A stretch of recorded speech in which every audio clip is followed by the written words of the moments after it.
Gujarat ATS को बड़ी सफलता हाथ लगी है। एटीएस ने AQIS से जुड़े एक आतंकी मॉड्यूल का पर्दाफाश किया है। कुख्यात आतंकवादी ओसामा बिन लादेन से इस संगठन के 4 दहशतगर्दों को गिरफ्तार किया गया है और ये गिरफ्तारी यूपी और अरावली से हुई है। चारों आतंकी लोगों को अपने ग्रुप में शामिल किया करते थे और बताया जा रहा है कि सोशल मीडिया के जरिए ये लोगों को जोड़कर अपने संगठन का प्रचार और प्रसार कर रहे थे। एटीएस के अधिकारियों के अनुसार ये आतंकी भारतीय जाली मुद्रा से जुड़े हुए थे। गिरफ्तार आतंकियों की पहचान सैफुल्ला कुरैशी, मोहम्मद फरदीन, मोहम्मद कैफ और जिशान अली के रूप में हुई है। जिशान नोएडा के सैनिक कम्युनिकेशन नाम की दुकान पर पिछले 1 महीने से काम कर रहा था। जिशान सोशल मीडिया पर वीडियो को वायरल करने का काम करता था और वो मेरठ का रहने वाला बताया जा रहा है। जानकारी के अनुसार अलकायदा के संपर्क में आने के बाद ये चारों काफी ज्यादा कट्टरपंथी हो चुके थे और ये व्हाट्सएप ग्रुप पर चैटिंग करके बाकी लोगों को भी जोड़ रहे थे। एटीएस के अनुसार इसकी काफी समय से निगरानी की जा रही थी और ये गिरफ्तारी सुरक्षा एजेंसियों को एक बड़ी सफलता मानी जा रही है। हमारी दुकान पे मोबाइल ठीक कराना आया था, यहाँ बैठने लगा, 1-2 दफे बैठा। हमारे क्षेत्र के रहने वाले तो ललियाने गाँव का, इस वजह से हमारी जान पहचान हो गई। बस यही बात है। क्या करता था यहाँ? गेम खेलता था, गेम नहीं बताया तो है कि वो यहाँ पे मोबाइल ठीक कराना आए थे। जब मोबाइल ठीक कराया, बैठ के बात होने लगी। हमारे क्षेत्र का था, ललियाने गाँव का रहने वाला। इसके अलावा मुझे कुछ नहीं पता वो क्या करते थे, क्यों आते थे जाते। बस ये है, गेम खेलते थे यहाँ, मोबाइल ठीक करवा लेते थे कभी कभी। नहीं, मोबाइल के बारे में कोई जानकारी नहीं थी। बस इसके बारे में मैं नहीं बता सकती, क्योंकि वो तो वही बता सकते हैं। हमारी उनसे कभी ऐसी बात ही नहीं हुई। नहीं, आ जाते थे कभी कभी बैठने के लिए। बस काम तो मेरे बहनों ही करते हैं यहाँ पे। संगठन से जुड़े हुए ये बात आपको नहीं, कोई ऐसी कोई बात नहीं। कुछ भी नहीं पता मुझे इसके बारे में। ये जो है फोन आता तो आपके सामने बात करते? नहीं, हमारे सामने कभी कोई बात नहीं करी। बाहर चले जाते थे, इतना मुझे पता है। आपको कैसे पता चला कभी कि भी। कोई छुड़ा के लेके गई है? जी, आपको कैसे पता चला? मैं कल गांव से आऊँ, मैंने अपनी दुकान बंद देखी। अब जैसे मैंने अपनी दुकान बंद यहाँ पे देखी तो मुझे पता चला बाहर के लोगों से, ना तुम्हारे बहनों को पुलिस लेगी उठा के। आपके बहनों ही है वो? नहीं, जो दुकान है ना हमारे बहनों हिसाब की है। पुलिस यहीं से उठा के लेके जो जिशान है वो आ जाता था यहाँ पे बैठने के लिए। यहीं से उठा के लेके जी, पुलिस यहीं से उठा के ले गई है। बस। खबर यूपी के मुजफ्फरनगर से है, जहां पर कांवड़ यात्रा सकुशल संपन्न हो गई है। 12 दिन का चला कांवड़ मेला अब पूरी तरह से शांत हो गया है। कांवड़ मेले के बाद से शिव भक्ति में पुलिसकर्मी भी जुट गए हैं। कांवड़ियों द्वारा जल सड़क किनारे छोड़े गए थे, जो कि 100 लीटर जल थे। जल के पुलिसकर्मियों द्वारा जल अभिषेक किया गया। भगवान आशुतोष के चरणों में जल को अर्पित किया गया। सिपाही सुमित त्यागी और सुमित चौधरी ने जल अभिषेक किया। शिव चौक मंदिर में जल अभिषेक किया गया है। यूपी के जनपद मुरादाबाद के कलेक्ट्रेट अपने दल के कार्यकर्ताओं ने भारी संख्या में पहुंचकर मुरादाबाद के जिला अधिकारी अनुज सिंह के ऑफिस के बाहर धरना प्रदर्शन किया।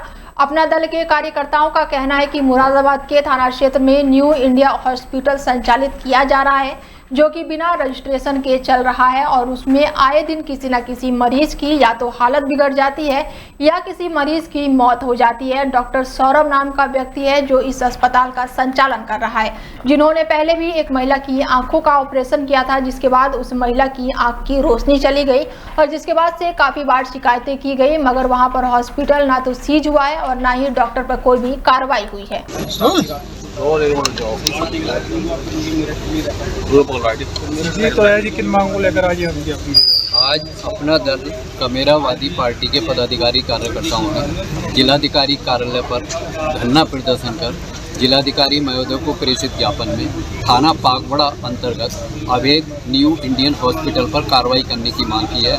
उसको तत्काल सील कर मुकदमा दर्ज करने की मांग की है। ज्ञात हो कि विगत दिनों एक महिला भर्ती हुई थी और जो उसका संचालक है डॉक्टर सौरभ झोला छाप है, उसने महिला का इलाज किया और उस महिला की आंखों की रोशनी चली गई। लगभग 10-15 दिन पहले एक रतनपुर कला की औरत का उसने इलाज किया, डिलीवरी केस का। औरत भी बच्चे को जन्म देने के बाद बलिया राजकीय रेलवे पुलिस ने बलिया रेलवे स्टेशन पर ट्रेनों की चेकिंग के दौरान साबरमती एक्सप्रेस ट्रेन से एक व्यक्ति के पास से एक ट्रॉली बैग में 1 करोड़ 80 लाख रुपए कैश बरामद करने के साथ ही एक आरोपी को गिरफ्तार किया है। गिरफ्तार आरोपी रुपए लेकर झांसी से छपरा जा रहा था। पुलिस का कहना है कि वो बलिया रेलवे स्टेशन पर चेकिंग के दौरान साबरमती एक्सप्रेस ट्रेन से 1,80,00,000 रुपए बरामद किए हैं और एक आरोपी को गिरफ्तार किया है। बरामद रुपए को आयकर विभाग के हवाले कर दिया गया है और इसकी जांच आयकर विभाग कर रही है। गिरफ्तार आरोपी साबरमती एक्सप्रेस से झांसी से छपरा जा रहा था। बताया जा रहा है कि आगामी बिहार विधानसभा चुनाव को प्रभावित करने के लिए इतनी बड़ी नकदी युवक लेकर जा रहा था। मौके पर आयकर के अधिकारी पहुंचे और बरामद कैश के सभी बिंदुओं पर जांच कर रही है। जांच के बाद से स्थिति स्पष्ट होगी कि ये पैसे किसके हैं। झांसी में कोतवाली पुलिस ने एक बहू और उसके प्रेमी को गिरफ्तार कर बड़ी चोरी की घटना का खुलासा किया है। दोनों ने मिलकर 20 दिन पहले ससुराल वालों को नशीला पदार्थ पिलाकर बेहोश कर दिया था और घर से 3 लाख रुपए की कीमत के सोने चांदी के जेवरात लेकर फरार हो गए थे। पुलिस ने दोनों के पास से जेवरात और नकदी बरामद कर उन्हें जेल भेज दिया है। कोतवाली पुलिस को मुखबिर से सूचना मिली थी, जिसके बाद से एक महिला और युवक संदिग्ध अवस्था में घूम रहे हैं। पुलिस ने मौके से रीना और रिंकू को गिरफ्तार कर लिया है। तलाशी के दौरान सोने के हार, मंगलसूत्र, पायल, चांदी के अन्य जेवरात और 3,000 रुपए नकद भी पुलिस ने बरामद किया है। खबर यूपी के झांसी से है, जहां पर पुलिस ने बड़ी कार्रवाई करते हुए बदमाश ने पुलिस को ही यहां पर चुनौती दे दी है। मजार में घुसकर चोरी की वारदात को अंजाम दे रहे थे। झांसी में प्रेमनगर थाना क्षेत्र के रेलवे कॉलोनी स्थित हजरत गैस वाला बाबा के मजार में चोरी कर बदमाशों ने पुलिस को खुली चुनौती देते हुए ताला तोड़कर दान पत्र में रखे रुपए चुराकर अपने साथ ले गए। बदमाशों की ये करतूत वहां लगे सीसीटीवी कैमरे में कैद हो गई है, जिसमें साफ देखा जा सकता है कि बदमाश काफी बेखौफ है और मजार में दाखिल हुए और मुंह में कपड़ा बांधकर लोहे के भारी भरकम औजार से ताला तोड़ते हुए नजर आ रहे हैं। कमेटी के लोगों ने घटना की सूचना पुलिस को दी। मौके पर पहुंची पुलिस ने घटनास्थल का जायजा लिया और सीसीटीवी फुटेज के कब्जे में लेकर बदमाशों की तलाश शुरू कर दी है। नाम क्या आपका? शेखू खान। क्या हुआ? ये कल की तरह जैसे रोज़ बंद करके जाते हैं, दरगाह रोज़ बंद करके मजाबिर गया इनायत अली।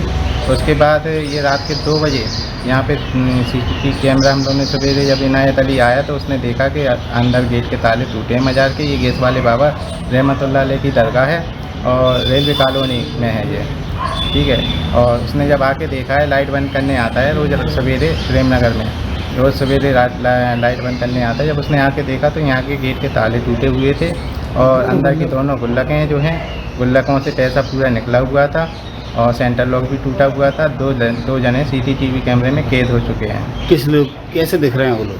एक अच्छे हैं, मैं 22 से 25 साल के हैं, अच्छे हैं। एक अच्छा मोटा ताजा है, एक थोड़ा सिले में। कुछ मुँह पे दोनों जने कपड़े बांधे हैं, जिनकी शक्ल अपन शिनाख्त नहीं कर पा रहे हैं, मगर यह है कि बॉडी लैंग्वेज से अगर है तो बॉडी लैंग्वेज प्रशासन चाहेगा तो पकड़ सकता है उन्हें। छांगुर बाबा धर्मांतरण गैंग के बाद कुशीनगर में भी धर्मांतरण गैंग के एक महिला सहित 4 लोगों को गिरफ्तार किया गया है। गैंग के चुंगल में फंसे 3 युवतियों को पुलिस ने मुंबई से बरामद किया। कुशीनगर से सक्रिय धर्मांतरण गैंग का पुलिस ने बड़ा खुलासा किया है। रामकोला पुलिस ने धर्मांतरण गैंग के सदस्यों को गिरफ्तार किया है। धर्मांतरण गैंग के एक महिला सहित 4 सदस्यों को गिरफ्तार किया गया है। गैंग की मास्टरमाइंड महिला सदस्य है, जिसके बाद से पुलिस ने फिलहाल उसे गिरफ्तार कर लिया है। और ये गिरोह भोली वाली लड़कियों को जाल में फंसाती थी और गैंग द्वारा धर्मांतरण कर मुंबई भेजी जाती थी, जिसके बाद से 3 हिंदू लड़कियां भी मिली है और पुलिस ने तीनों लड़कियों को मुंबई से बरामद किया है। जनपद कुशीनगर में लव जिहाद और धर्म परिवर्तन कराने वाले एक गैंग का खुलासा किया गया है, जिसमें टोटल 4 लोगों की गिरफ्तारी, जिसमें एक महिला भी सम्मिलित है, गिरफ्तारी की गई है। ये जो प्रकरण है थाना रामकोला से संबंधित है। इसमें जून के महीने में 3 हिंदू नाबालिग लड़कियां घर से चली गई थी, जिनको कि महाराष्ट्र मुंबई से सकुशल बरामद किया गया था, जिसमें मुकदमा लिख के काम किया जा रहा था। इसी दौरान जुलाई के महीने में अभी एक और जो नाबालिग लड़की उसी में से वो फिर से घर से चली गई थी, जिसके संबंध में उनके पिता प्रेम पुत्र छठू मधेशिया के द्वारा दोबारा मुकदमा लिखाया गया। इसमें हमारे सीओ खड्डा के नेतृत्व में पूरी एक टीम लगाई गई थी और इस टीम ने एक जो धर्म परिवर्तन लव जिहाद वाले गैंग का खुलासा किया है। इसमें टोटल 4 लोगों को पकड़ा गया है, जिसमें कि अरमान अली, अरबाज पुत्र समीउल्ला, इकरामुल और एक महिला जैरून निशा, इनकी गिरफ्तारी की गई है। इनका एक संगठित गिरोह है जो कि हिंदू जो नाबालिग लड़कियां इनको टारगेट करता था और इनको बहला फुसला के इनको अन्य शहर। खबर यूपी के झांसी से है, जहां पर बकरी चराने गए 2 युवक नदी में डूब गए, जिसके बाद से खोजबीन लगातार जारी है। तो वहीं मौके पर पुलिस क्षेत्र अधिकारी भी पहुंचे हैं। खबर झांसी के लहचूरा थाना क्षेत्र के ग्राम सोनकपुरा नया कुआं से है, जहां पर बकरी चराने गए 2 युवक धसान नदी में अचानक डूब गए, जिसकी सूचना परिजनों और पुलिस को दी गई। मौके पर पहुंची पुलिस ने गोताखोरों की टीम द्वारा खोजबीन जारी रखी और बताया गया है कि गौरी शंकरपाल और मंगल अहिरावत दोनों धसान नदी किनारे बकरी चराने गए थे, जहां पर धसान नदी पर बने चेक डैम को बारिश के बीच पार कर रहे थे और इसी दौरान पैर फिसलने से एक युवक पानी में डूब गया, जिसे बचाने गए दूसरा युवक भी नदी में डूब गया। पानी की धार वो इतनी तेज थी कि दोनों फंस गए, जिसके बाद से दोनों पानी में डूब गए। वहीं दोनों युवकों को डूबने की सूचना परिजनों और पुलिस को दी गई, जिसके बाद से पुलिस ने गोताखोरों की मदद से रेस्क्यू ऑपरेशन चलाया है। कई सालों से बंद पड़े मंदिर पर जलाभिषेक किया गया। झांसी जिले के समथर में सावन के पवित्र माह में कांवड़ियों ने मध्य प्रदेश के दतिया जिले में स्थित महर्षि सनकादि की तपोभूमि में जल भरकर नदी के प्राचीन शिव मंदिर में जलाभिषेक किया। वहीं कांवड़ियों के स्वागत के लिए भारी भीड़ भी उमड़ी थी। नगर के प्राचीन पंचमुखी महादेव मंदिर पर बाबा महाकाल सेवा समिति और शिव हिंदू परिषद कार्यकर्ताओं द्वारा पुष्प वर्षा की गई और माला पहनाकर उनका स्वागत किया गया। कांवड़ यात्रा में पुरुषों सहित बच्चे और महिलाएं भी उपस्थित रहे। वहीं कांवड़ियों द्वारा नगर में कई सालों से बंद पड़े खरखरी बाग में स्थित चतुर्भुजी मंदिर में भी शिवलिंग पर जल अभिषेक किया गया। लगभग 56 लोग हम लोग कांवर लेके गए थे। लगभग 27 कांवर थी। यहाँ नगर समथर से लेकर गए थे स्योड़ा प्राचीन तीर्थों का बहाने सनकुगा धाम, वहाँ से लेकर हम लोग आए। लगभग 50 किलोमीटर हो गई ये कांवड़ यात्रा हम लोगों की। अभी हम नगर समथर आ गए हैं और प्राचीन मंदिरों पे जल अभिषेक कर रहे हैं। यात्रा में कौन-कौन लोग उपस्थित हैं? बच्चे भी, महिलाएं भी, कौन-कौन? महिलाएं भी थी, बच्चियां भी थी, बच्चे भी थे। सभी लोगों का सहयोग रहा।